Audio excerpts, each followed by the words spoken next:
Welcome back. Right, ఇక మనతోటి Telugu Desam party నుంచి బండారు వంశీకృష్ణ గారితో మాట్లాడదాం. వంశీ గారు, గుడ్ ఈవినింగ్ అండి. గుడ్ ఈవినింగ్ బ్రహ్మనాయుడు గారు. వైసీపీ నేతల మీద కూటమి కక్ష సాధింపు చర్యలు ఎక్కువైనా అనుకోవాలా? అన్యాయంగా సీదిరి అప్పలరాజు గారిని అరెస్ట్ చేశారంటూ వైసీపీ చెప్తుంది, మీరేమంటారు? సార్ బ్రహ్మనాయుడు గారు, గుడ్ ఈవినింగ్ మీకు, సురేష్ గారికి, అలాగే మా మిత్రుడు శేఖర్ రెడ్డి గారికి, మస్తాన్ రావణ గారికి. చాలా రోజులైంది సార్ శేఖర్ రెడ్డి గారితో మాట్లాడి ప్యానల్ పంచుకొని, మరి ఆయన ఏమో ఏదో బిజీగా చూస్తున్నట్టున్నారు. గుడ్ ఈవినింగ్ శేఖర్ రెడ్డి గారు.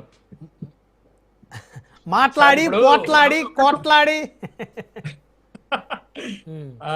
అంటే మా ఇద్దరికి ఏం వ్యక్తిగతంగా ఏం గొడవ ఉండవు కదా సార్. ఆయన పార్టీని రిప్రజెంట్ చేస్తారు, మేము మా పార్టీని రిప్రజెంట్ చేస్తాం. అయితే సీదిరి అప్పలరాజు గారు గంట క్రితం అరెస్ట్ అయినట్లున్నారు. అయితే అక్రమ అరెస్ట్ అని చెప్పేసి ఇప్పుడే ఏదో శ్రీకాంత్ రెడ్డి గారు స్క్రోలింగ్ కూడా నేను చూసా. జగన్మోహన్ రెడ్డి గారు కూడా చిన్నపిల్లోడు ఏదో యాక్సిడెంట్ చేశాడు, దాంతో మాత్రాన మర్డర్ కేసులు పెట్టేస్తారా అని చెప్పేసి పత్రికాముఖంగా ఒక విలేకరుల సమావేశంలో మాట్లాడినటువంటి సందర్భం. సార్ ఇక్కడ ముందుగా సెక్షన్ లో పెట్టింది ఏంటంటే సెక్షన్ 106(1). అంటే ఒక ప్రమాదం, ఒక యాక్సిడెంట్ కేసు రిజిస్టర్ చేశారు సార్ ఫస్ట్. ఆ తర్వాత సీసీటీవీ వ్యవహారాల ద్వారా మరియు ప్రత్యక్ష సాక్షుల ద్వారా బయటపడినటువంటి వివరాల ప్రకారం అది అయ్యింది యాక్సిడెంట్ కాదు, హిట్ అండ్ రన్.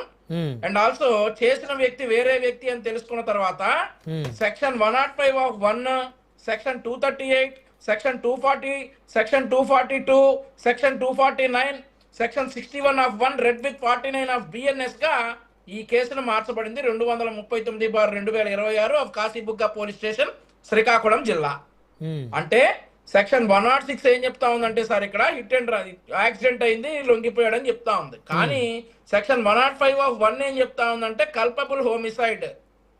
గుద్దిన తర్వాత అక్కడ ఆగకుండా అతను చనిపోతాడని తెలిసి కూడా అతని వైద్య సహాయం అందించకుండా వెళ్ళిపోవడాన్ని culpable homicide equal to murder అని అంటారు, కానీ ఇది మర్డర్ కేసు కాదు. ఆ తర్వాత సెక్షన్ 238 ఏదైతే అక్కడ ఉన్నటువంటి సాక్ష్యాలను తారుమారు చేశారో, చట్టాన్ని మరియు పోలీస్ వ్యవస్థని పక్కదారి పట్టించారో, అది సెక్షన్ 238. సెక్షన్ 240 నేరస్తులను తప్పించడానికి ప్రయత్నించిన దాన్ని సెక్షన్ 240. సెక్షన్ 242 ప్రకారం నేరస్తుడికి ఆశ్రయం ఇచ్చేసి పోలీసుల్ని చట్టాన్ని తప్పుదోవ పట్టించిన దాన్ని సెక్షన్ 242 రెడ్ విత్ 49 BNS అంటారు.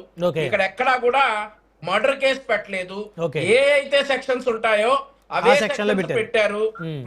ఆయన ఇప్పుడు ఈయన ఏమంటారంటే జగన్మోహన్ రెడ్డి గారు, చిన్న పిల్లోడు 18 సంవత్సరాలు చిన్న పిల్లోడు యాక్సిడెంట్ చేసేస్తే మర్డర్ కేసు పెట్టేస్తారా అని అంటారు. అంత మాత్రం జైలుకు పంపిస్తారా, జైలుకు పంపించడానికి ప్రయత్నిస్తారా అని అంటారు.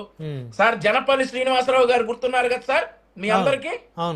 జనపల్లి శ్రీనివాసరావు గారు సార్, అతని వయసు కూడా 20 సంవత్సరాలే. జగన్మోహన్ రెడ్డి గారిని చూడటానికి వెళ్ళి మరి కత్తి గీస్తే అతని వయసు కూడా 20 సంవత్సరాలే, చిన్నపిల్లోడే. 5 నిమిషాలు జగన్మోహన్ రెడ్డి గారు కోర్టుకు వచ్చి సాక్ష్యం చెప్తే 5 సంవత్సరాలు ఆ దళిత యువకుడు జైల్లో మగ్గిపోకుండా బయటకు వచ్చేసేవాడు. కానీ జగన్మోహన్ రెడ్డి గారికి మరి 5 సంవత్సరాల్లో 5 నిమిషాలు కూడా టైం దొరకలా. ఒక చిన్న పిల్లోడిని, ఒక దళిత సామాజిక వర్గానికి చెందినటువంటి చిన్న పిల్లోడిని 5 సంవత్సరాలు జైల్లో మగ్గేలా చేసినటువంటి జగన్మోహన్ రెడ్డి ఇక్కడ వీరి పార్టీ నాయకుడు అయినటువంటి సీదిరి అప్పలరాజు గారి అబ్బాయి చిన్నపిల్లడు అయిపోయాడు సార్. ఇక్కడ శేఖర్ రెడ్డి గారు మొదట ఒక విషయాన్ని కూడా ప్రస్తావించారు.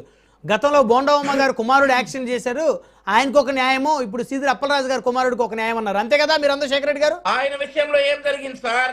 ఆయన విషయంలో ఏం జరిగింది చెప్పాలి కదా. ఇక్కడ జరిగింది ఏంటి? అసలు తప్పించేసి ఇంకొకరిని పెట్టేసి ఈ కేసులో అసలు ఏమీ తెలియనట్లుగా వాళ్ళ అబ్బాయిని మాత్రం హాస్పిటల్ తీసుకెళ్లి ట్రీట్మెంట్ ఇప్పించి ఇక్కడ సిద్ధార్థ్ త్యాగి అనేటటువంటి మరో పిల్లోడిని, త్యాగి అనేటువంటి మరో పిల్లోడిని తీసుకొచ్చి ఈ కేసులో ముద్దాయిగా ప్రవేశపెట్టారు. ఆ తర్వాత ఇక్కడ జరుగుతుంది ఏంటంటే కల్పబుల్ హోమిసైడ్. అతను చనిపోతాడని తెలిసి కూడా అక్కడ వదిలిపెట్టి వెళ్ళారు. చిన్నపిల్లోడు అని చెప్పేసి మాజీ ముఖ్యమంత్రి గారు అంటారు సార్. మాజీ ముఖ్యమంత్రి గారు చిన్నపిల్లోడు ఇతను అని అంటాడు. మరి నేననేది ఏంటంటే జనపల్లి శ్రీనివాసరావు గారు కూడా చిన్నపిల్లోడే కదా, అతని వయసు కూడా అదే వయసు కదా ఇంచుమించు. అప్పుడు ఎలా కంపేర్ చేస్తారు వంశీ గారు? మరి వేరే ఇప్పుడు చిన్నపిల్లలు ఎవరు సార్? దళితులు మాత్రం చిన్నపిల్లలు కాదా?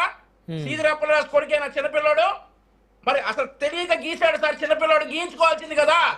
కేసు ఎందుకు పెట్టేసి మరి ఆంధ్ర పోలీసుల మీద నమ్మకం లేదని చెప్పేసి NIA వరకు ఎవడమన్నాడు సార్? అతను వాంటెడ్ గా కత్తితో పొడిస్తే ఆ రోజు ఆయనకి అపోజిషన్ లీడర్ గా ఉన్నారు జగన్మోహన్ రెడ్డి గారు, కత్తితో పొడిస్తే రక్తం వచ్చింది ఆయనకి, అది గీసినట్టు ఎలా అవుతుంది? ఇక్కడ మనిషి అయిపోయాడు సార్. అవును అంటే ఇది తప్పే, దీన్నేమి చనిపోతాడు సార్, గుద్దాడు, చనిపోతాడని తెలిసి కూడా అక్కడ వదిలిపెట్టి వెళ్ళిపోయాడు, చనిపోతాడని తెలిసి కూడా అక్కడ వదిలిపెట్టి వెళ్ళిపోయాడు సార్. ఓకే, దాని కల్పబుల్ హోమిసైడ్ సెక్షన్ అంటారు కానీ మర్డర్ అని అనరు. కాకపోతే రెండు ఒకటే సార్, అవి రెండు. ఇక్కడేమో చిన్న పిల్లడు, అక్కడేమో మరి 5 సంవత్సరాలు జైల్లో మగ్గిపోవాలి ఆ దళిత బిడ్డ. ఆయన కూడా చిన్న పిల్లడే కదా సార్, ఏదో కావాలని తెలుసో తెలియకో పొడిచాడేమో, పొడిపించుకోవాల్సింది కదా.